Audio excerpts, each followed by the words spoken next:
வணக்கம். தமிழக சட்டமன்ற தேர்தலில் தமிழக வெற்றிக் கழகம் 1.50 கோடிக்கும் மேலான வாக்குகள் பெற்றதுடன் 34.8% வாக்குகளுடன் 108 தொகுதிகளில் மாபெரும் வெற்றியை பதிவு செய்து தனிப்பெரும் கட்சியாக உருவெடுத்துள்ளது. இருந்தாலும் தமிழக வெற்றிக் கழகம் ஆட்சி அமைப்பதற்கு 118 சட்டமன்ற தொகுதிகள் தேவைப்படும் நிலை உள்ளது. இதனால் காங்கிரஸ் உள்ளிட்ட கட்சிகளிடம் தமிழக வெற்றிக் கழகம் ஆதரவு கோரி பேச்சுவார்த்தை நடத்தி வருவதாக கூறப்படுகிறது.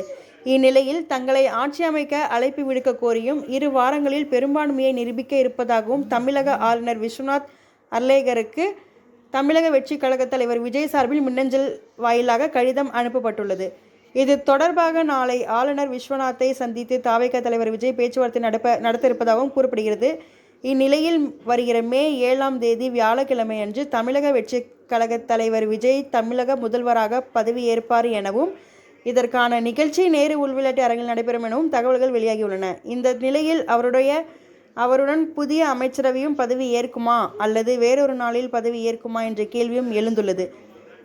விஜய் தலைமையிலான அமைச்சரவையில் கட்சியின் பொதுச் செயலாளர் என். ஆனந்த், நிர்வாக குழு தலைமை ஒருங்கிணைப்பாளர் செங்கோட்டையன், தேர்தல் பிரிவு பொதுச் செயலாளர் ஆதவ் அர்ஜுனா, கட்சியின் துணை பொதுச் செயலாளர் CTR நிர்மல்குமார் ஆகியோருக்கு முக்கிய துறைகள் ஒதுக்கப்படலாம் என்று கூறப்படுகிறது. இதேபோல திருப்பூர் தொகுதி MLA சத்யபாமா, விஜயலட்சுமி உள்ளிட்ட பெண் உறுப்பினர்களும் அமைச்சரவையில் இடம் வழங்கப்படலாம் என்றும், பிரச்சார பிரிவு பொதுச் செயலாளர் அருண்ராஜ், விஜய் சரவணன், முகமது பர்வேஸ், தமிழன், பார்த்திபன், கல்லான் உள்ளிட்டவர்களுக்கும் அமைச்சரவையில் இடம் வழங்கப்பட இருப்பதாக தகவல்கள் தெரிவிக்கின்றன.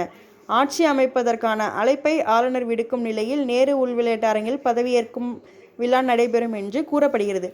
மேலும் இது போன்ற பல பயனுள்ள தகவல்கள் மற்றும் உடனடி தகவல்களுக்கு நமது சேனலை சப்ஸ்கிரைப் செய்து இணைந்திருங்கள். நன்றி.